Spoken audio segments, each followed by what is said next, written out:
Hello everyone, welcome back to Pragyanshi Gupta's channel. And how are you? I hope you're doing very well.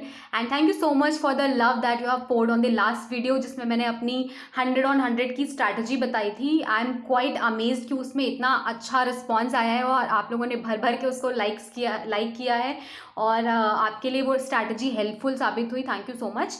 बहुत सारी queries comment section में आई थी. उनमें से मैंने बहुत सारी क्वेरीज जब पढ़ी तो उनमें से कुछ एक कॉमन सी चीज़ थी कि कौन सी बुक फॉलो करनी है. अपार्ट फ्रॉम दैट एक और चीज़ मैं आपको बताना चाहूँगी जिसकी मैंने एक पोस्ट भी डाली थी कि 21 ऑफ फरवरी से पहले मैंने सोचा था 16 ऑफ फरवरी से मैं स्टार्ट करूँगी, मतलब कल से मैं स्टार्ट करूँगी चैप्टर वाइज वीडियोस डालना. बट क्योंकि अभी प्रॉपर कुछ पढ़ाने का सेटअप मेरे पास नहीं है तो मुझे थोड़ा सा उसका अरेंजमेंट करना होगा. उसके बाद में मैं पढ़ाना शुरू कर दूँगी. चैप्टर वाइज आपकी वीडियोज़ आएंगी ही आएंगी और उसमें जिस तरीके से मैंने समझा था, जिस तरीके से मैंने किया था, उसका जो डिटेल्ड एक्सप्लेनेशन है प्लस उसके जो नोट्स हैं वो सब मैं आपको जल्दी प्रोवाइड करूँगी. तो उसके लिए आपको चिंता करने की कोई ज़रूरत नहीं है. ठीक है. बहुत सारे बच्चों ने सवाल पूछा था कि आप अपने नोट्स शेयर कर दो, तो मैं अपने नोट्स बिल्कुल शेयर करूँगी. आपको PDF फॉर्मेट में हर चैप्टर के आपको नोट्स मिल जाएंगे. बट अभी मैं इसको नहीं डाल रही हूँ क्योंकि अभी मुझे वो थोड़े ऑर्गेनाइज करने हैं. उसके बाद में मुझे थोड़ा अपडेट भी करना है उन नोट्स को. तो मैं अपनी चैप्टर वाइज जब वीडियोस बनाऊंगी अलॉन्ग विद दैट मैं उसके नोट्स भी दे दूंगी. ठीक है. अपार्ट फ्रॉम दैट पेपर को लिखना कैसे है उसके लिए भी एक अलग वीडियो बनेगी और पेपर का पैटर्न समझना, उसके साथ साथ में कितना कैसे लिखना है, ये सारी चीज़ें मैं आपको एक अलग वीडियो में समझाऊंगी. उसके अलावा ये भी क्वेरी आ रही थी कि कितने में कितना लिखा जाए, इसके लिए क्या करना चाहिए. तो उसके लिए भी मैं एक अलग प्रॉपर डिटेल, क्योंकि अटेम्प्ट करने की एक अलग स्ट्रैटेजी होती है, तो वो भी मैं आपके साथ शेयर करूंगी. इंडियन इकोनॉमिक डेवलपमेंट की स्ट्रैटेजी मैं अगली वीडियो में शेयर करूंगी. बहुत सारी वीडियोस अभी बनानी बाकी हैं क्योंकि बहुत सारे क्वेश्चंस आ रहे हैं. बट अभी जो मेजर क्वेश्चन है जो मैंने देखा कि बहुत सारे बच्चों को मैक्रो इकोनॉमिक्स में इतना ज़्यादा कन्फ्यूजन है क्योंकि मैंने संदीप गर्ग की बुक सजेस्ट की और बहुत लोगों के पास संदीप गर्ग नहीं है या वो पहले किसी और को फॉलो कर रहे हैं. अभी मैंने एक कमेंट देखा, उसमें था कि कोई सरस्वती पब्लिकेशन की बुक है, किसी के पास TR जानवी के हो रही है. तो इसमें क्या करना चाहिए और कैसे अब क्या करें, क्योंकि मैंने संदीप गर्ग पढ़ी थी और मुझे संदीप गर्ग बहुत अच्छी लगी थी और बहुत ही कॉम्प्रिहेंसिव किताब है वो. तो अभी के लिए फ़िलहाल आप, क्योंकि अब ये टाइम नहीं है कि आप बुक्स को चेंज करें या फिर आप नई तरीके से पढ़ना शुरू करें. तो आप क्या कर सकते हैं, आप जो अभी तक किताब पढ़ते आ रहे हैं, क्योंकि आपके स्कूल में टीचर्स ने भी वही किताब पढ़ाई है, आपने भी वही किताब फॉलो की है, आपने खरीद भी ली होगी, तो आपको नई किताब लेने की कोई ज़रूरत नहीं है. फिर डाउनलोड करोगे, आपको एक नया अंडरस्टैंडिंग डेवलप करनी पड़ेगी. तो उससे बेटर है कि आपके पास जो किताब है आप उसको फॉलो करो. ठीक है. आपके पास VK पब्लिकेशन की किताब है, आप उससे पढ़ते आ रहे हो तो आप उसी किताब से पढ़ो. उसमें भी काफ़ी अच्छी किताब है. बट मेरे हिसाब से जो मैंने देखा था जब मैंने दोनों किताबें कंपेयर की थी, तो अभी मैं आपको कंपैरिजन करके दिखाऊंगी कि क्यों मैंने संदीप गर्ग की किताब आपको सजेस्ट करी.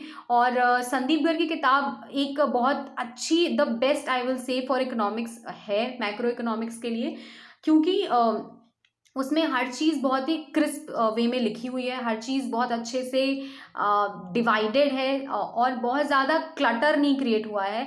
बल्कि VK पब्लिकेशन की जो किताब है उस पर बहुत ज़्यादा ही क्योटिक टाइप की, बहुत ज़्यादा मिक्स टाइप का बहुत ज़्यादा लिखा हुआ है. तो मैं पर्सनली जब पढ़ती हूँ तो मैं बहुत ज़्यादा, जब पैराग्राफ होता है लाइक हिस्ट्री है, तो हिस्ट्री में जब तक वो पॉइंटर्स में नहीं होगा तब तक मेरे लिए बहुत मुश्किल हो जाता है उसको पढ़ना, समझना और फिर रिटेन कर पाना या उससे नोट्स बनाना. क्योंकि आप अभी फॉर एग्जांपल संदीप गर्ग की बुक है, तो उससे, क्योंकि मैंने अपने सामने लैपटॉप खोल रखा है, मेरे पास फिजिकल फॉर्मेट में बुक थी नहीं, तो इसलिए मैंने दोनों किताबें अपने सामने लैपटॉप में खोल रखी हैं. और इसमें आपको बताऊंगी कि संदीप गर्ग की जो बुक है वो क्यों बेटर है VK पब्लिकेशन की किताब से. ठीक है. तो संदीप गर्ग की जो किताब है, पहली बात है कि इसमें सब कुछ अच्छे से डिवाइडेड है. इसमें आपको जो सिलेबस दिख जाएगा, सबसे पहला है national income and related aggregates chapter. अब इस यूनिट के अंदर कौन कौन से चैप्टर्स आते हैं? First is circular flow of income, second is basic concepts of macro economics, third is national income and related aggregates, fourth is measurement of national income. अब वहीं आ जाते हैं हम अपनी जो वीके पब्लिकेशन की किताब है। अब इसमें क्या किया हुआ है, इसमें जब आप देखोगे जो कंटेंट्स लिखे हुए हैं उसमें सबसे पहले है इंट्रोडक्शन। अब उन्होंने उस हिस्ट्री से शुरुआत की है जो हिस्ट्री ज़्यादातर पूछी भी नहीं जाती है, तो बहुत ही इररेलेवेंट से टॉपिक इस बुक में आपको मिल जाएंगे। अब मैं इसकी कोई पर्सनल क्रिटिक नहीं हूँ, बट मेरी फेवरेट संदीप गर्ग की किताब है, और मैं जिसको भी सजेस्ट करती हूँ संदीप गर्ग सजेस्ट करती हूँ, क्योंकि उसमें बहुत ही कॉम्प्रिहेंसिव किताब है, बहुत स्टूडेंट फ्रेंडली किताब है एकदम। ठीक है, इसमें देखिए पहला टॉपिक है इंट्रोडक्शन, सेकंड है some basic concepts of macro economics, third है national income and related aggregates. अब जब आप इसको देखोगे तो इन्होंने सर्कुलर फ्लो ऑफ इनकम का टॉपिक ही मेन में नहीं डाला है, जबकि सर्कुलर फ्लो ऑफ इनकम एक बहुत बहुत बड़ा टॉपिक है और क्वेश्चन सीधा इससे उठ के आता है। तो यही बात मुझे संदीप गर्ग की अच्छी लगती है कि उन्होंने उस टॉपिक को एड्रेस किया है जो जो इम्पॉर्टेंट टॉपिक्स उसमें से उठा के क्वेश्चंस पूछे जाते हैं। ठीक है, तो इसीलिए संदीप गर्ग का जो कंटेंट है, जो हेडिंग्स हैं, वो रेलेवेंट हेडिंग्स हैं। उन्होंने कुछ ऐसा नहीं किया है कि आपको उसके अंदर सब टॉपिक्स में से छांटना पड़े कि कौन सा इंपॉर्टेंट है। उन्होंने इंपॉर्टेंट टॉपिक्स को ही एज अ मेन टॉपिक में ले लिया है। ठीक है, तो ये सबसे अच्छी चीज़ है। तो आप पहले देख लेते हैं कि कि संदीप गर्ग की किताब में क्या कंटेंट्स हैं, कैसे कितने चैप्टर्स हैं, क्योंकि एनसीईआरटी में आई गेस 6 या 7 चैप्टर्स हैं, उसी को थोड़ा एलैबोरेट करके डिवाइड करके इस दोनों किताबों में, रेफरेंस बुक्स में ऐसे ही होता है ज़्यादातर। ठीक है, तो पहला हमने बता दिया। सेकंड आपका यूनिट है मनी एंड बैंकिंग का, इसमें एक चैप्टर आपका मनी है, जिसमें मनी मल्टीप्लायर मनी वाला पूरा चैप्टर है। ठीक है, और सेकंड है बैंकिंग, इसमें commercial banks and the central banks के सारे फंक्शंस हम पढ़ते हैं। उसके बाद में आता है determination of income and employment. अब देखो इसमें भी कितना अच्छा संदीप गर्ग में इन्होंने पूरी हेडिंग दे रखी है कि ये हेडिंग है, अब इसके अंदर ये 3 टॉपिक्स आते हैं। Aggregate demand and related concepts, इसमें पूरा चैप्टर बहुत अच्छे से इन्होंने सब टॉपिक्स में डिवाइड करके रखा हुआ है। Second is income determination and money multiplier, जो एक बहुत ही इंपॉर्टेंट है। यही चीज़ें जो संदीप गर्ग की बहुत अच्छी हैं, क्योंकि उन्होंने मेन टॉपिक्स को ही कॉन्टेंट्स में डाल रखा है। Excess demand and deficient demand, ठीक है, वेरी इंपॉर्टेंट टॉपिक। आ जाते हैं हम अपनी 4th यूनिट पे, जो कि government budget and the economy. Government budget and the economy एक अपना सिंपल सा चैप्टर है, और पूरा बजट के बारे में आप इसमें पढ़ते हो। वो ईजी चैप्टर है, बहुत ज़्यादा डिफिकल्ट ये है नहीं। उसके बाद में आती है बैलेंस ऑफ पेमेंट्स, उसमें आपके 2 चैप्टर्स हैं, foreign exchange rate and balance of payment. ठीक है, आपका कवर हो गया संदीप गर्ग से। और जब आप इसमें आगे देखोगे, मैंने अपने सामने बुक खोल रखी है, तो इन्होंने जो लर्निंग ऑब्जेक्टिव्स हैं आपके, जो सबसे पहले चैप्टर जब आप खोलोगे तब हैं, तो उसी में आपका पूरा चैप्टर का एक जिस्ट तैयार हो जाता है कि कैसे कैसे क्या क्या इसमें पूछा जाएगा, तो आपको ज़्यादा मेहनत नहीं करनी पड़ती है। ऑन दी अदर हैंड जब आप ये वाली किताब खोलते हो वीके TR जैन वाली, तो इसमें आपको देखिए, मेरे लिए इससे थोड़ा सा ये प्रॉब्लमैटिक हो जाता है। पहले इन्होंने शुरू कर दिया मीनिंग ऑफ मैक्रो इकोनॉमिक्स, ये वो, खैर इनके टू डू तो लिखे हुए हैं। टू डू में है meaning of macro economics, how macro economics differs from micro economics, scope and significance. ये इंपॉर्टेंट है, बट ये इंपॉर्टेंट ऑफ कोर्स है, बट ये आप दोनों ही किताबों में, आप 11th में भी माइक्रो इकोनॉमिक्स की बुक में भी पढ़ चुके हो, और मैक्रो इकोनॉमिक्स क्या है, कैसे डील करना है, वो सारी चीज़ें आपको ईजिली समझ में आ जाती हैं। ठीक है, ये इतना भी इंपॉर्टेंट टॉपिक नहीं है। इसमें आई डोंट थिंक कि इसमें 1 मार्कर 2 मार्कर 3 मार्कर से ऊपर कोई क्वेश्चन आता है। आता भी है तो उसी को आप इलाबरेट करके लिख दो, जो आप 2-3 नंबर के क्वेश्चन में लिखोगे। तो दैट इज़ बेटर इन जो संदीप गर्ग की किताब है वो। ठीक है, तो मैंने इसीलिए आपको सजेस्ट करी संदीप गर्ग की किताब। इसके कंटेंट्स एक बार पढ़ लेते हैं, जो वीके पब्लिकेशन की किताब है।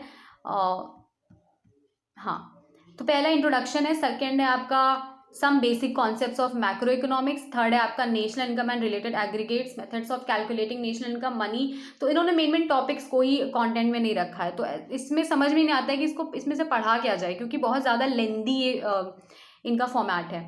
फिर आता है 7th है aggregate demand, aggregate supply and related concepts. फिर आता है short run equilibrium output, problem of deficient demand and excess demand, government budget and economy, foreign exchange rate and balance of payments. ठीक है, 12 चैप्टर्स इनमें भी है, but better Sandeep Garg में है।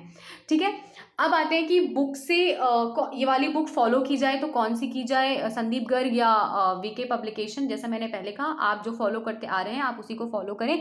अगर नई बुक पढ़नी, संदीप गर्ग बिलीव मी एक ऐसी किताब किताब है जो नए से भी शुरुआत की जा सकती है। वीके की पब्लिकेशन का मैं नहीं कहूँगी क्योंकि वो बहुत लेंदी है। संदीप गर्ग आप अगर अभी भी पढ़ना शुरू कर रहे हो तो भी आप उसको आराम से कवर कर सकते हो क्योंकि उसमें प्रैक्टिस पे क्वेश्चंस बहुत ज़्यादा हैं, चैप्टर बहुत ज़्यादा लेंदी नहीं है और हैं भी तो बहुत ही ज़्यादा कॉम्प्रिहेंसिव वे में दिए हुए हैं जो आपको बहुत आसानी से समझ में आ जाएंगे।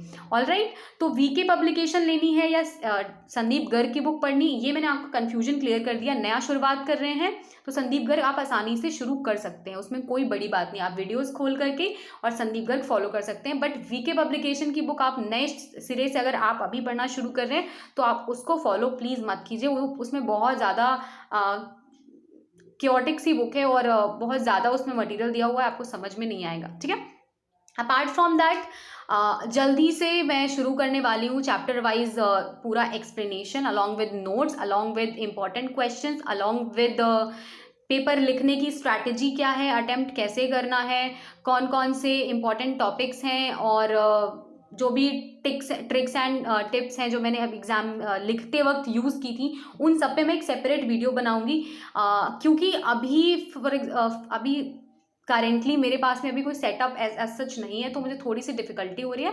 बट जल्दी ही आपका एग्जाम के पहले ही फरवरी के अंदर ही सारी वीडियोस आपके सामने आ जाएंगी और आप सारा आसानी से कवर कर सकते हैं। अगली वीडियो मेरी होगी इंडियन इकोनॉमिक डेवलपमेंट की स्ट्रैटेजी के बारे में और उसकी अगली वीडियो मेरी होगी मैक्रो इकोनॉमिक्स की स्ट्रैटेजी के बारे में। अभी मुझे बहुत क्लियर नहीं कि मेरी अगली वीडियो कौन सी होगी, बट मुझे रैंडमली ये वाला टॉपिक लगा कि बहुत ज़्यादा बच्चे क्वेश्चन पूछ रहे हैं तो मैं इसको फटाफट से एड्रेस करूँ। Thank you so much for watching this video. You can subscribe to my channel and like to this video.